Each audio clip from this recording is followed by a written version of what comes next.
teammates. Welcome to the Live Well podcast. I'm one of your hosts, Jen Collins. And I'm Seth Christopher. Welcome to the Well.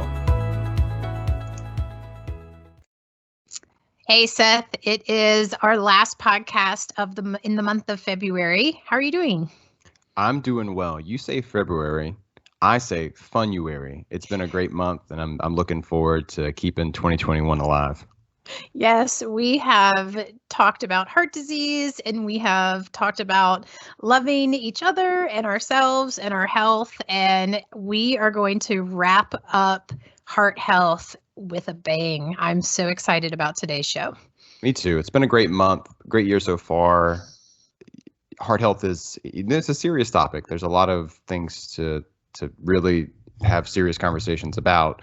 But I'm glad that we're having the opportunity to create some fun and give some fun tips and have some great conversations today.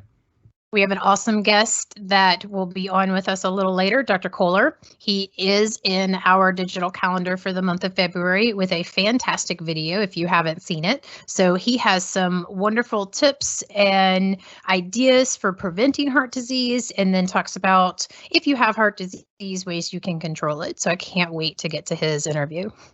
Looking forward to that conversation as well, Jen. How about we get the show started with some fast facts? Lay them on me. Fast fact. Teammates, you don't need to go to the gym to improve your heart health. I know.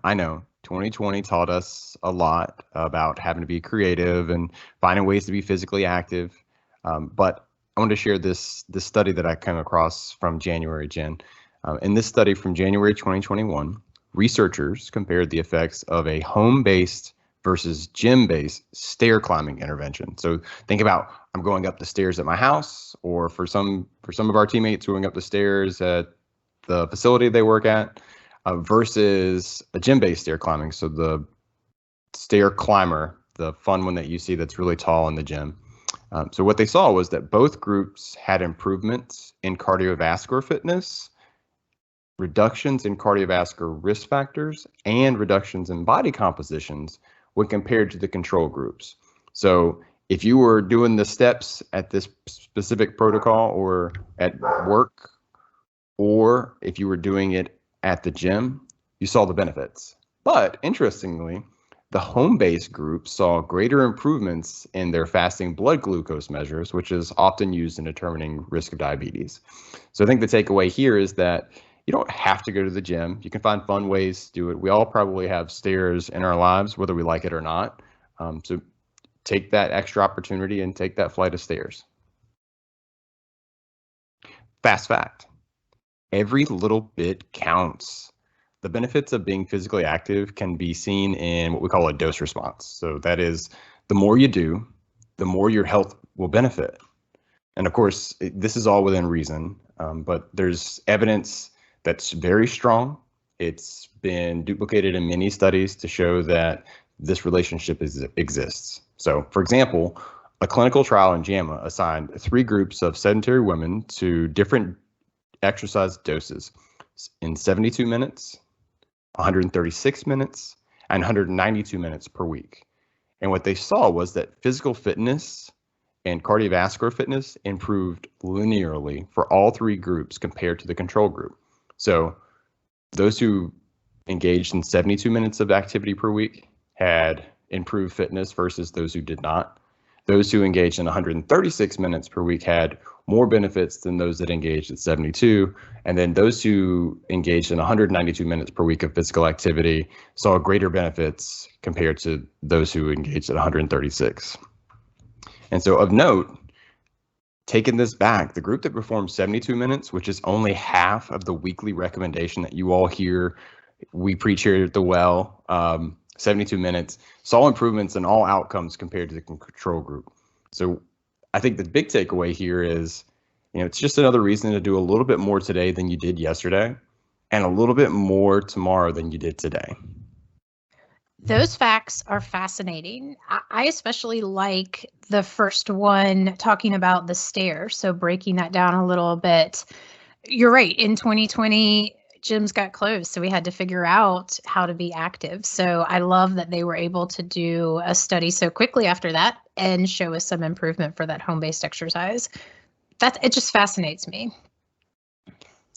Every little bit counts, even if it's just the stairs. You can find ways to engage in physical activity, and thinking about not using the gyms. I mean, let's be a little bit more open to what we consider physical activity, not just the more regimented stair climbing, the push-ups, the running, the cycling. I mean, getting out and going for a walk, gardening, all those things, they add up, they count, and getting to that physical activity goal. So there's a level of exertion that is required for each of those activities that can be applied to that total minutes of monitor activity. And it doesn't have to be all or nothing. If you can't get in 30, 40 minutes, an hour, you can do 10-minute bouts. I picked up and did a 10-minute leg workout just actually the other day from my Peloton app.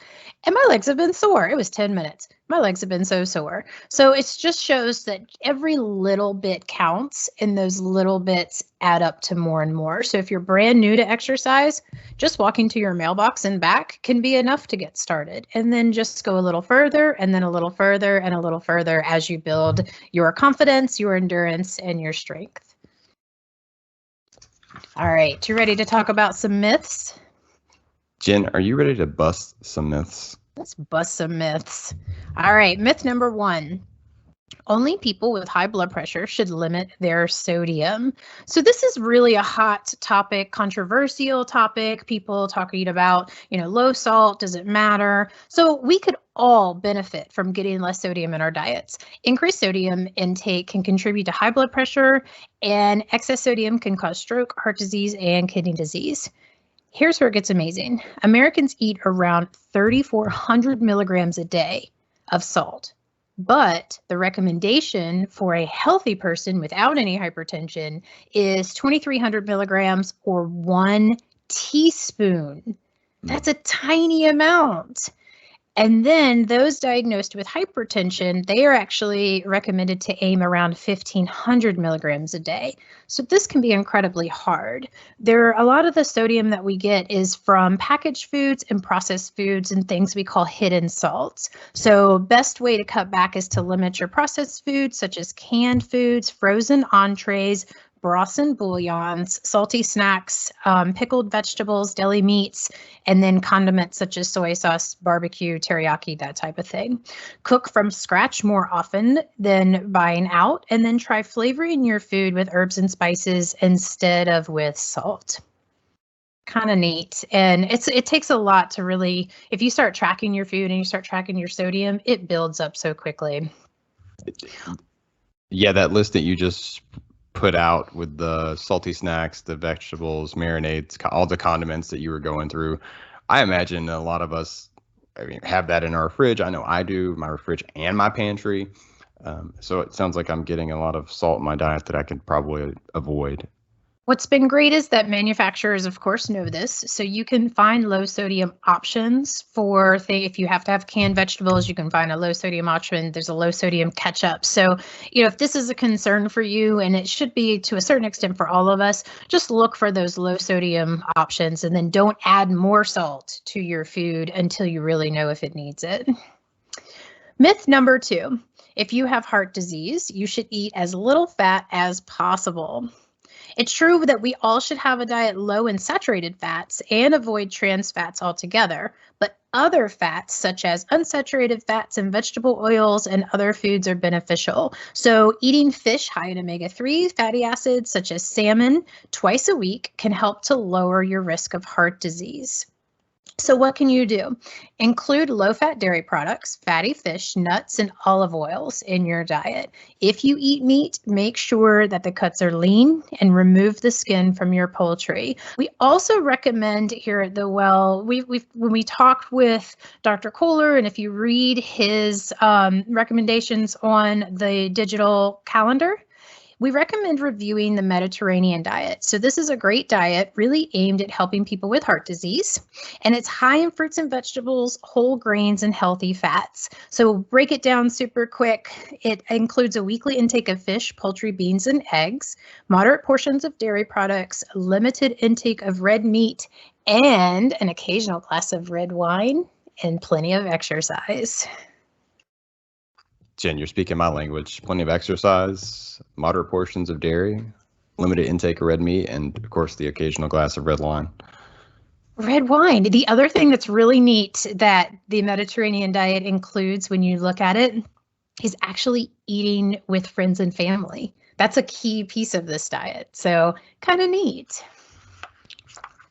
All right. Well, very neat. And so speaking of Mediterranean diet, we know that Dr. Koehler is on our Live Well calendar this month, and I think now is the perfect time to go ahead and bring him on, and let's have a bit of a conversation about all things heart health. Let's do it. Dr. Dan Koehler is an adult cardiologist with Sanger Heart and Vascular Institute, joining the Sanger Clinic in 1999. His areas of interest are echocardiography, pacemaker and defibrillator assessments, general non-invasive cardiology, and preventive cardiology. He has been an invited speaker in the Lake Norman, Denver, and Lincolnton communities on a range of topics in heart health. He currently practices at the Sanger, Lincolnton, and Lake Norman offices, and at the Atrium Health Lincoln Hospital in Lincolnton and Lake Norman Regional Medical Center in Mooresville. Dr. Koehler, welcome to The Well. Thank you. Happy to be here. All right. Well, we're super excited to have you here. You're a bit of a celebrity in the Live Well world, and also in the month of February, you've probably seen your face and your video have been posted on our Live Well site, as well as all over things all atrium related. So we're really excited to have you here. Well, February is Heart Health Month, and it is something that all year long we should be thinking about heart health, of course, but February it's particularly paid attention to. And I like to, like I said, speak in the community and do what I can to make sure that knowledge for heart health gets out to our patients and to people who don't want to be our patients. I think that's safe to say. Yeah, that's a good point. Don't want to be the patients. I think heart health, sometimes we get a little intimidated about what that means. So if you could break it down into just some practical tips for us. So I think that, we all should know that, and this again comes up in February a great deal, that, heart disease is the #1 killer in the United States. It is the best way to treat heart disease is frankly not to get it. And there are several things that can be prevented when it comes to heart disease in my particular areas of interest. Coronary artery disease, which are basically heart attacks and then complications that can result from heart attacks, hypertension, and then there are other valvular heart diseases and other heart disease that are paid attention to and need to be, for the most part, prevented if you can or treated if you haven't. Yeah, there's such a wide range of topics when it comes to heart disease, and we kind of use blanket statements here with cardiovascular disease, high blood pressure, some of the other comorbidities that are associated with heart disease. So it sounds like the best way to approach this is putting together some good habits now, instead of waiting, and really thinking about the big picture, which is probably you've been doing this for a long time, Dr. Koehler, probably a lot harder for people to wrap their heads around being preventive as opposed to being reactive. Yeah, so I work in the reactive world, unfortunately, a vast majority of my time. And as far as the preventive world, this is a good time to bring that out and to bring that up. The things that we do to prevent getting heart disease is first and foremost following up with your doctor. All of us at some point in our lives should have a primary care doctor, and that primary care doctor should check things like our blood pressure on a regular basis. Should make sure that we're maintaining ideal body weight. Make sure that we don't have conditions that can increase risk for heart disease, such as diabetes. Making sure that if we have elevated cholesterols, that the numbers are known, and that if treatment is necessary or indicated, to go ahead and do that. And I think a couple other things that I keep in mind are some dietary restrictions in order to maintain an ideal body weight, And then physical exercise is also something that I emphasize. I pray at the altar of physical activity, so to speak. When you talk to the restrictions, talking about eating, what type of restrictions are you thinking of? I can probably guess, but what kind of things are you thinking of? So the certain things that come to mind are the restrictions of cholesterol, or things that are high in cholesterol, red meats, fats that have fats that are made from animals, so butters and things like that are high in cholesterol.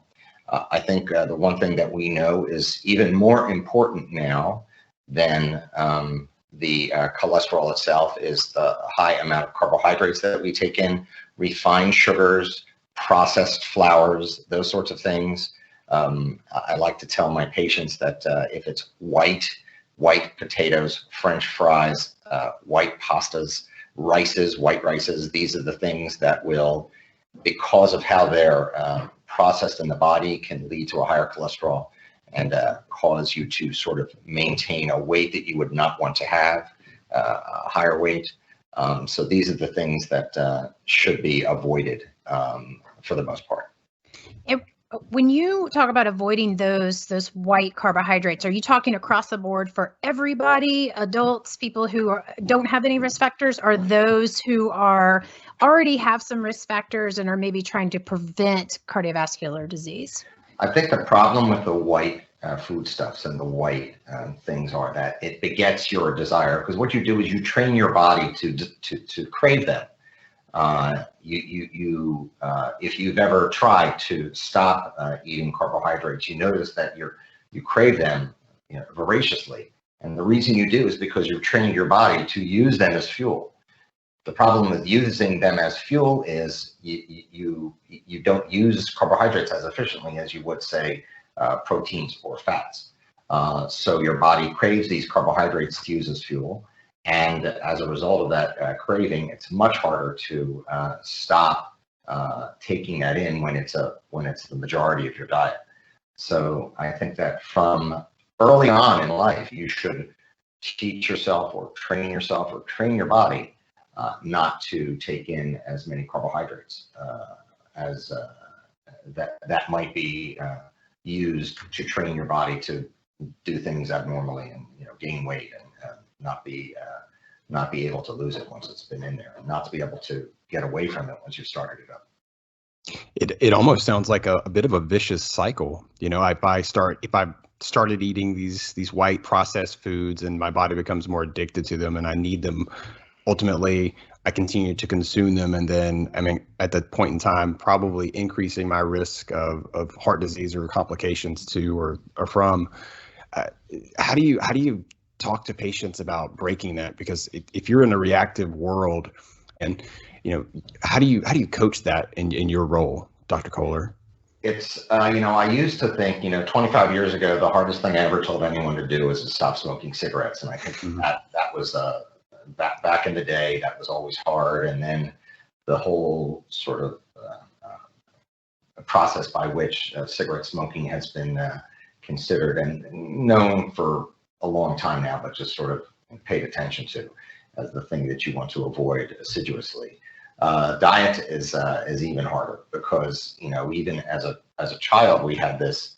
As I was growing up, there were these things called good carbohydrates. So you thought pasta was a big deal. You ate a lot of pasta. And I grew up in an Italian household, and I ate a lot of pasta when I was a kid. So I was being trained to crave these sort of white things, the refined flours, and the manner in which your body has sort of gotten used to that sort of thing. I would say losing weight by lowering your carbohydrate intake, although it's very effective, and you can show people that it's effective if they start it up, getting them to start it is hard. I think the one thing that changing it from a diet of carbohydrates to a diet that's more centered on polyunsaturated fats and things like white meats or fish or chicken or turkey, you find that with that, if part of the reason you want to do that is because people lose weight. You lose a lot of weight when you first start doing that, and that's an incentive to sort of stay on the diet because you see that's incentivized to you. But taking that step though is probably the hardest thing, the very initial step. Once you get into it and you start losing weight and seeing that you are, it's a little bit easier for people to stay on it. I want to make sure that we're very, very clear. So, because we're saying decrease white carbs, what about whole grains? Where do they have a place? So we're talking about pastas and breads, and I know you said white potatoes and that, but what if someone was switching to a whole grain pasta or whole wheat bread or brown rice? Or are you suggesting and recommending decrease of carbohydrate, those starchy carbohydrates across the board? So I don't think that they have to be, eliminated completely. Grains that are not processed, so it's the processing that causes them to be unhealthy. So non-processed grains are better. And it's to say that you should never have any kind of processed grains is a little overboard because because we live in America and you can't go to any restaurant without having it placed in front of you as a means to, or even any foodstuffs at home that you make for yourself. You have to be very assiduous about that, very careful about what you do. But, things that are non-processed, so whole wheat is better than processed wheat. And, breads like Ezekiel breads, which are made from non-processed grains, are better than the white breads you might get standard in supermarkets. That's exactly what we were looking for. You're speaking our language here. Yeah, and sometimes we, when we have these conversations, it's almost like some people feel that they have to have this all-in, all or none principle approach to dieting and exercise. Two of those controllable things that we can do or take control of to prevent some of our risk for cardiovascular disease and all these other comorbidities. But it sounds like what you're saying, Dr. Koehler, is you really have to kind of get your variety, make sure you understand, what things might be causing complications now and later on, i.e. if you're ingesting a lot of these white processed carbohydrates, might potentially be contributing to some of these problems that you have now or will face in the future. True. The diet, the diet causes other metabolic changes too. So there's this, you might not be diabetic, but you might have what's called the metabolic syndrome, which is sort of, many people will call it pre-diabetes, but those two terms are, distinctly different than metabolic syndrome, which is a syndrome in which you have a high triglycerides and you have some truncal obesity, and there's a handful of other things that go along with it. But you're as much risk for getting heart disease, coronary artery disease, blockages in blood vessels everywhere with the metabolic syndrome as you are with, with diabetes in some cases. So yes, you're right. The transition from thinking about it as I'm going to go on a diet so I can lose 15 pounds, as opposed to I'm going to eat correctly so that I can lose whatever weight I lose while I'm eating correctly, but also to prevent myself from getting these other complications that are associated with poor dietary intake and lack of exercise. Yeah, and dieting is hard, but Dr. Koehler, both Jen and I are former clinical exercise physiologists, so we always talk about the importance of being physically active, trying to meet the prescriptions, but understanding limitations and trying to meet you where you are, doing a little bit more today than you did yesterday, a little bit more tomorrow than you did today. What are some of the recommendations that you provide both proactively and reactively for people that are managing or potentially at risk for cardiovascular disease? So proactively, because you mentioned physical exercise, I'm happy to talk about that too. Physical exercise, I said at the beginning, I pray at the altar of physical exercise, the amount of physical exercise that's needed in order to go from being a high-risk person who has a poor lifestyle to a lower-risk person who has a better lifestyle or a more active lifestyle isn't very much. So the amount of exercise that's needed is just 150 minutes of moderate exercise per week. You might say 150 minutes, and that breaks down to 30 minutes of moderate exercise 5 days a week. So it's not even an everyday week thing that you have to do.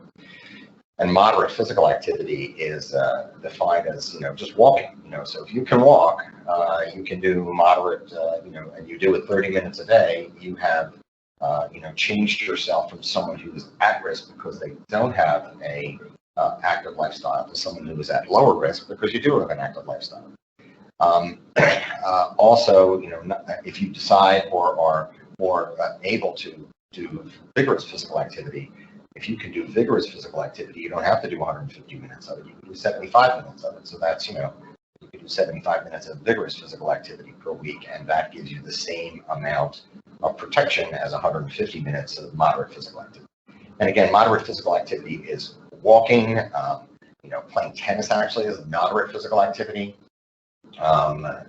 Swimming slowly is moderate physical activity. Cycling is a moderate physical activity, and moderate physical activity doesn't really get your heart rate up all that high, and isn't the kind of thing where you're trying to get into an aerobic threshold where your muscles start to cramp while you're in the middle of it. Vigorous physical activity is not something I would recommend anybody to start off doing. You should probably start moderate physical activity if you are going from a basically sedentary lifestyle to try to get to the point where you are up to that 150 minutes or 75 minutes of physical activity per week. Yeah, we've been talking about that for several podcasts. We love to hear that come back around. So it sounds like we're not trying to make people into extreme athletes. We're just getting people active, doing activity that they love, getting up and walking, like you said, maybe tennis and swimming, but just being a little more active today than they were the day before. That's kind of our tagline here on The Well. Well, I like to tell people I can't because of this or because of that. I said, look, even people who have heart disease, let's say, for example, you've had a heart attack and your heart is weak, and you're like, well, I can't really stress my heart now because it's weaker than it was. That's not the case. What you should do, and what we know now, is at any level of heart function, physical activity added to it can only benefit you. So that's why after someone has open heart surgery, after someone has a heart attack, after someone has a cardiac catheterization, angioplasty, or stenting, after someone has any kind of heart procedure, the thing we do for them every time they come out of the hospital and are eventually home in their home is to set them up to undergo cardiac rehabilitation. Cardiac rehabilitation has been shown time and again to reduce morbidity, so no further heart attacks, less likelihood of you having any other problems with, say, your joints or any further heart disease. You have less risk of having further chest pain or angina. You are able to less risk of you going into congestive heart failure. All of these things are benefited by cardiac rehabilitation. Right after so if you've had open heart surgery, 4 weeks after you have your open heart surgery, you should be having your first visit. That's incredible. At your cardiac rehabilitation, and complete a 6-week course, 3 days a week. And then after that is done, you don't bank that. You have to continue doing it. And that's a great call back to, we had on our last February podcast, we had Rachel Field she's an exercise physiologist with the Pineville Cardiac Rehab. And she was telling us all about the program that Atrium offers. We partnered with the Cupid's Cup to help raise money for them. You're exactly right. I did a stint in cardiac rehab as an exercise physiologist, and it's amazing to see those patients come in after major surgery and see how they end up at the end of that 36 visits. Yeah, and it's and the people that continue it find benefits that they didn't think they would ever have. People who went into it extremely sedentary come out the back end of it feeling much better, and then they get in their head that it's the right thing to do, and then they do it and they feel great and do well at it. One other thing about physical exercise, not only does it reduce your risk for heart disease, but it also lowers your blood pressure. As an aside or a story about hypertension, the non-pharmacologic ways to lower one's blood pressure are 3. One is maintain an ideal body weight. The second thing is don't add any salt to your diet, or have a low salt diet. And the third thing is add exercise. I have patients that are on blood pressure medicines and do those other things and come to my office and the blood pressure is high. Well, I'm taking my medicines. Your weight is no different than it was. I don't put any salt in my food. What is it? Well, I had plantar fasciitis and I wasn't able to walk for the past 6 weeks. I had it twice, and so that's it. Your blood pressure is up because of the physical activity that you've been doing, the walking that you've been doing. Is no longer there, and your blood pressure goes up. And you don't have that as a needs to lower your blood pressure. And a lot of those things, getting back to how you opened today's show with your advice, Dr. Koehler, and connecting with a primary care provider, making sure you're connected with your doctor, your any level, just your blood pressure, monitoring it, making sure you have it under control. You're having those conversations. You're finding ways to safely engage in physical activity, whether it's preventively or if it's after an event like you've described. There's some really great resources that are available out there, both for teammates and then for our greater communities here. So it's really awesome to hear that this is something that you are seeing and preaching and talking about on the front lines. I mean, you're someone who's made a really big impact across our system and for the communities that you serve. So we really appreciate that. Well, it's I would rather prevent you from coming in and seeing me as I try to fix things that are already been broken as opposed to not breaking it. If there was, on that note, if there was one thing that you could leave our listeners, and maybe two things, since we're talking about exercise and physical activity, but if there was some small changes that our teammates could get started doing today to make a difference in their heart health, what would you recommend that to be? Something really easy that anyone can start? Oh, I would have to say, when it comes to dieting and watching what you eat, I think portion control, you guys are like our exercise physiologists, what a big role that plays in maintaining an ideal body weight and losing weight. So that's the one thing I would say. I haven't mentioned that until now. And the second thing I would do is just to make sure that you're up and doing some physical activity. If you're able to walk, you should do it. And if you don't have to walk 30 minutes today, you don't have to do that. You can walk 5 minutes today. And you can do that for a week, and then next week you can walk 6 minutes for a week, and then inside of in 25 weeks, which is less than half a year, you'll be walking 30 minutes a day. So you might think, well, that's a long-term goal. How could I possibly ever do that? You can do it, and people find that they do it. I tell them to get that easy victory, go for that easy win, and that gives you confidence and stimulus to do even better and further. That's what I would suggest. I love these bite-sized goals. Thank you for that. You're welcome. We have really appreciated having you on our show today. This information is fun, but so valuable. Thank you so much for taking time to come on and chat with us today. It's my pleasure. It's really nice talking to you both. Wow, what a great interview. So glad that Dr. Koehler could make the time. I know he's got a lot going on. Like I said, a bit of a Live Well superstar this month, but a superstar to all those patients and teammates that he's servicing every day. It's so exciting to hear him talk. He's so passionate, and you can tell he really cares about this topic and about helping people. And I just love everything that he had to say. He had some really great tips for us. I love the bite-size goals that we talked about there at the end. Yeah, two of my favorite takeaways. I think that teammates we can all apply here is portion control. So finding ways to limit our overall intake, food, smaller plates, finding creative ways to do that. And then two, do something, be a little bit more active, and just combining those two themes and everything that you do, I think you will eventually start to reap the benefits. It'll become more of a habit. Not to say that it'll stick all the time, but you'll have that mindset as you go into everything that you do. So those are really great tips. Seth, that's great. You moved us very nicely into our next section, which is what did we learn in our recap today? And it's all about intention, right? It's all about looking each day, what can I do today to help my health? Is it making changes in my diet, lowering my white carbs, decreasing my portion sizes? Is it exercising a little bit more?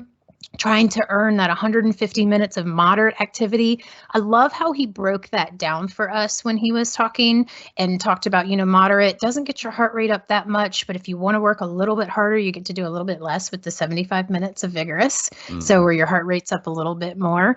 But, it's everything we talked about so far in 2021 on all of our podcasts really coming together here talking about heart health. Yeah, great conversation, focusing on the activity levels, the portion sizes, some really nice tips there about decreasing white carbohydrates and not necessarily eliminating all carbohydrates, but being conscious of what you're putting into your body and tying that back in exactly what you said, Jen. Not just the understanding the type of carbohydrates, but what you were discussing at the beginning of the show and understanding where that sodium comes into your diet and some of the contributors to your overall intake, i.e., what's in your pantry or in your refrigerator makes a big difference. So just becoming a little bit more aware and doing your best to be conscious and make the changes you need based on conversations with your provider or with your with your health team. Absolutely. We have decided to add a new section to our podcast. It's called Call to Action. So this is a place where we want to challenge all of you teammates to take something away and put into your week after listening. So our first call to action is going to be to make an appointment with your doctor to check out your risk factors, your blood pressure, your cholesterol, get your weight checked. Just time to have that annual physical. If you didn't get in 2020 because of the pandemic, if you weren't able to get that done, now is a fabulous time. Get your physician's office on the phone and go and get your annual physical so you know where you stand this year. And while you're there, make sure you have a conversation with them about starting an exercise program, whether it's a part of your annual wellness exam or if you're already engaged with a provider. Make sure you're having that conversation in advance, especially if you were just beginning.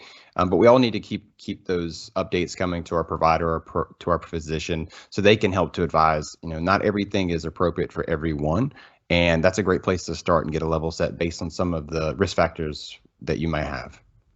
If you've listened to today's show and you've decided that nutrition is a place that you can make some changes, but you're not really sure how to get started, make sure you connect with our Live Well health coaches, or you can check in with a dietitian through the medical nutrition therapy. If you you're not ready to talk to someone, but you want to start making some changes, you can look at your fat intake and see, are you getting, the unhealthy fats, the trans fats. You can look at your sodium intake, or you can start by limiting or changing those white carbs to whole grains. And just get up and start moving. Try and be more active today than you were yesterday. If you need help, we've got you covered. We've got lots of resources on the Live Well Fitness page. You've got access to digital fitness through ClassPass, some local discounts that'll be available to you. So be sure to check out our webpage for that. Also, coming through the Total Rewards or the Total Health portal is our first Couch to 5K challenge that'll be launching in early March. So make sure you go through registration. Links will be posted in the podcast today, but just another way to just get started and do a little something more today than you did yesterday. Well, we've come to the end of February. We have closed out Heart Health Month, and it's been very fun. Our next podcast, we will begin a new series and we will start talking about nutrition. We will post our next show on March 4th and start the month talking about how what you eat can influence your health. Quite timely after what we've talked about today, I should think. And don't forget to visit the Live Well website for more info on managing stress, working with the Live Well health coach. And then don't forget to follow us on your Streams channel for all things podcast, the well related, but also Live Well Fitness. Our resources are listed at the end of the show, and we'll add links to the programs discussed today in the comments on our Streams channel. Looking for more things Live Well? Not following our Streams channel yet? Search The Well on Streams in Office 365 or find us on the Live Well website to access all our content. Thanks for listening to The Well today. Stay safe and live well.